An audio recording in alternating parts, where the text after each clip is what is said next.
Hello friends, வணக்கம் and welcome back to Critics Moon. இன்னைக்கு நம்ம எந்த வெப் சீரிஸோட ரிவ்யூ பார்க்க போறோம்னு கேட்டிங்கன்னா டெத்ஸ் கேம். இந்த வெப் சீரிஸோட ரிவ்யூக்குள்ள போறதுக்கு முன்னாடி நம்மளோட சேனலை சப்ஸ்கிரைப் பண்ணி இந்த வீடியோக்கு லைக் போடுங்க, ஃப்ரெண்ட்ஸ்க்கு ஷேர் பண்ணுங்க, சப்போர்ட் பண்ணீங்கன்னு வாங்க வீடியோக்குள்ள போலாம். டெத்ஸ் கேம் 2023ல ரிலீஸ் ஆன ஒர்த் வாட்ச்னா மஸ்ட் வாட்ச்னா ஒரு south Korean fantasy drama series. Season 1ல மொத்தம் 4 எபிசோட்ஸ் இருக்கு. பார்ட் 1 மட்டும் தான் இப்போ ரிலீஸ் பண்ணிருக்காங்க. செக் அவுட் பண்ணி பாருங்க. ஒர்த் வாட்ச் மைண்ட் ப்ளோவிங்கான ஒரு சீரிஸ். இமேஜினரி கூட பண்ணி பார்க்க முடியாத ஒரு நல்ல ஸ்டோரி லைன் எடுத்து படமாக்கி இருக்காங்க. இந்த சீரிஸோட ஷார்ட் ஒன் லைன் ஸ்டோரி என்னன்னு கேட்டீங்கன்னா, நம்ம கதையோட ஹீரோ அப்பா இல்லாம அம்மாவோட நார்மலா லைஃப் லீட் பண்ணிட்டு இருக்காரு. 7 வருஷமா ஒரு பொண்ணை லவ் பண்ணிட்டு இருக்காங்க. அவங்க ஒரு நாவல் ஆசிரியரா இருக்காங்க. அவங்க லைஃப்ல ஒரு பீக்கு போயிடறாங்க. நம்ம கதையோட ஹீரோ ஹோட்டல்ல வேலை செஞ்சுக்கிட்டு நல்ல ஒரு நார்மலான லைஃப் லீட் பண்ணிட்டு இருக்காரு. எந்த ஒரு விஷயத்திலுமே சாட்டிஸ்ஃபைங்காகவும் ஃபுல்ஃபில் ஆகாதவர், வேலை தேடி அலைஞ்சு வேலை கிடைக்காம விரக்தியில் இருக்கவர் ஒரு நாள் சூசைட் பண்ணிக்கலாம்னு முடிவெடுத்து மாடியிலிருந்து விழுந்து சாகுறாரு. கண்ணு திறந்து பார்த்தா ஒரு பிரைவேட் ஜெட்ல உட்காந்துட்டு இருக்காரு. அவர் முன்னாடி சாவு ஒரு பொண்ணோட உருவத்துல உட்காந்துட்டு இருந்து ஹீரோக்கு பயங்கரமான காண்டு ஏற்றி விட்டுருது. அதுக்கு முக்கியமான காரணம் என்னன்னு கேட்டீங்கன்னா, நான் தான் சாவை எல்லாருக்கும் தேடி போய் கொடுப்பேன், நீ என்ன தேடி வந்ததுனால நீ இந்த சாவை நான் ஃபுல் ஃபிளெஜ்டா ஏத்துக்க மாட்டேன்னு சொல்லி ஹீரோக்கு 12 வாழ்க்கையை வரமா கொடுக்குது. அது வரமா சாபமாங்கிறதே ஹீரோக்கு அப்புறமேட்டு தான் புரிய ஆரம்பிக்குது. அந்த 12 வாழ்க்கையிலுமே ஹீரோவை கொள்றதுக்காக அந்த டெத் அவரை துரத்தி வரும். அதுல இருந்து ஹீரோ மாட்டிக்காம எப்படி தப்பிக்கிறாருங்கிற சர்வைவல் டிராமாவா நரேட் பண்ணி எடுத்திருக்காங்க. அந்த வாழ்க்கையை காப்பாத்திக்கிறதுக்காகவும் அவர் திரும்ப திரும்ப பிறந்து அவரோட வாழ்க்கையில் இருக்கக்கூடிய பிரச்சனையை எப்படி தீக்கிறாரு, சாவுகிட்ட இருந்து எப்படி தப்பிக்கிறாருங்கிறதெல்லாம் இந்த சீரிஸ் பார்த்து நீங்க தெரிஞ்சுக்கோங்க.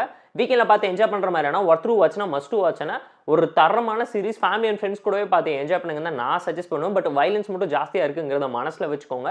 இந்த சீரிஸ்ல இருக்கக்கூடிய பாசிட்டிவ்ஸ் பத்தலாம் ஃபோர்ஸ் பாசிட்டிவ் பெர்ஃபார்மன்ஸா இந்த சீரிஸ்ல நடிச்ச எல்லாருமே சூப்பரா இம்ப்ரூவ், செமையான சாலிடான பெர்ஃபார்மன்ஸை 13 பேருமே கொடுத்துட்டு போயிருக்காங்க. அவங்க 13 பேருமே இந்த சீரிஸோட ஜெம்முன்னு தான் சொல்லுவோம். அந்த அளவுக்கு சூப்பரான பெர்ஃபார்மன்ஸை கொடுத்துருந்தாங்க. செகண்ட் பாசிட்டிவ் என்னன்னு கேட்டீங்கன்னா, ஸ்டோரிஸ் ஒரு நல்ல கண்டென்ட் உள்ள ஃபேண்டசி டிராமா எடுத்து ஸ்டோரி, கண்டென்ட், கான்ஃப்ளிக்ட், கேரக்டரைசேஷன் சொல்லி எல்லாத்தையுமே ப்ராப்பராக நரேட் பண்ணதான் இந்த சீரிஸோட மேஜரான ஹைலைட்டை நான் பர்சனலாக ஃபீல் பண்ணேன். ஸ்க்ரீன் பிளே இன்ட்ரெஸ்டிங்காக என்கேஜிங்காக இருந்துச்சு. எந்த ஜோன்றையுமே விட்டு வைக்காமல் எல்லாத்தையுமே உங்கள் கண்ணு முன்னாடி காமிச்சிருந்தாங்க. ஆக்ஷன், காமெடி, லவ், எமோஷன் சொல்லி ஃபீல் குட் நேச்சரோட இந்த பர்த்லேயுமே பார்த்தீங்கன்னா ஒரு மிகப்பெரிய சர்ப்ரைஸ் எலமெண்ட்டையும் உள்ள ஒழிச்சு வச்சிருக்காங்க. இந்த மாதிரிலாம் ஒருத்தனால பிறக்க முடியுமாங்கிறதும் கண்டிப்பாக இந்த சீரிஸ் பார்க்கும்போது நீங்களும் ஃபீல் பண்ணுவீங்க. நமக்கு வாழ்க்கையே வரமா கிடைச்சாலும் அதில் இருக்கக்கூடிய சாபம் என்னங்கிறது அப்பட்டமா உங்களால் இந்த சீரிஸ் பார்த்து ரியலைஸ் பண்ண முடியும். சூசைட் பண்ணிக்க கூடாதுங்கிறதுக்கான ஒரு ஆணித்தனமாக மெசேஜை சொல்லணுங்கிறத இவ்வளோ கன்வின்ஷனால ஒரு சீரிஸாக எடுத்து ப்ரெசென்ட் பண்ணி சொசைட்டியில் இருக்கக்கூடிய அந்த சூசைடை எப்படி அட்ரஸ் பண்ணி உங்கள் வேற ஒரு பாயிண்ட் ஆஃப் வியூவில் பார்த்துருக்காங்கிறது இந்த சீரிஸ் பார்க்கும்போது நீங்களே ரியலைஸ் பண்ணுவீங்க. டெக்னிக்கலாக செம ஸ்ட்ராங்கான சீரிஸ், பேக்ரவுண்ட் ஸ்கோரிங், சினிமாட்டோகிராஃபின்னு சொல்லி எல்லாமே சூப்பராக டாப் நாச்சா விஷுவலாக அப்பீலிங்காக இருந்துச்சு. எதுவுமே குறை சொல்ல முடியாத அளவுக்கு செமையான சீரிஸ். ஒர்த் வாட்சிங்னா தான் நான் உங்களுக்கு ரெக்கமெண்ட் பண்ணேன், சஜஸ்ட் பண்ணேன். பட் தமிழ் டப்டு வெர்ஷன்ஸோட அவைலபிளாக இல்லைங்கிறதையும் ஞாபகத்தில் வச்சுக்கோங்க. அண்ட் இந்த சீரிஸில் இருக்கக்கூடிய ஒரு சின்ன சின்ன ட்ராபேக் என்னன்னு கேட்டிங்கன்னா, இதுவுமே ஒரு ஸ்லோ பந்தில் ட்ராமா சீரிஸ் தான். 3.5 மணி நேரத்துக்குள்ள இருந்தாலும் ஷார்ட் அண்ட் ஸ்வீட்டாக இன்னும் இம்ப்ரூவான டோனில் என் பண்ணிக்கலாங்கிறது என்னோட ஒரு பர்சனல் தாட்டான ஒப்பீனியனாக இருந்துச்சு. நிறைய இடத்துல ஸ்லோ அண்ட் லேகாக தான் இருந்துச்சு.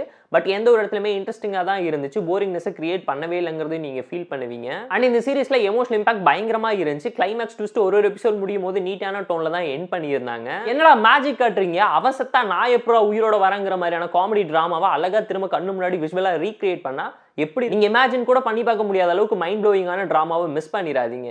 இந்த சீரிஸை வெப்டவுனை பார்த்து தான் இன்ஸ்பயர் பண்ணி அடாப்ட் பண்ணி எடுத்து உருட்டி வச்சிருக்காங்கிறதும் நீங்க ஃபீல் பண்ணுவீங்க. பட் அந்த அளவுக்கு ப்ராப்பராகவும் சூப்பராகவும் இவ்வளோ இம்ப்ரெசிவான டோன்ல யாருமே ரீக்ரியேட் பண்ணுவாங்கன்னு நினைச்சு கூட பார்க்க முடியாத அளவுக்கு செமையா அவுட்புட் வந்திருக்குங்க. சப்ளாட் 12 லைஃப்ங்கிற கண்டென்ட், கான்ஃப்ளிக்ட், காமெடி, டிராமா எல்லாமே கிளிக் அவுட் ஆனதுனால action sequence, mass masala, romance, emotion, family டிராமான்னு சொல்லி கலந்து கட்டி கொடுக்கக்கூடிய கமர்ஷியல் ஃபேண்டசி டிராமா சீரிஸை மிஸ் பண்ணிடாதீங்கன்னு தான் நான் உங்களுக்கு ரெக்கமெண்ட் பண்றேன், சஜஸ்ட் பண்றேன்.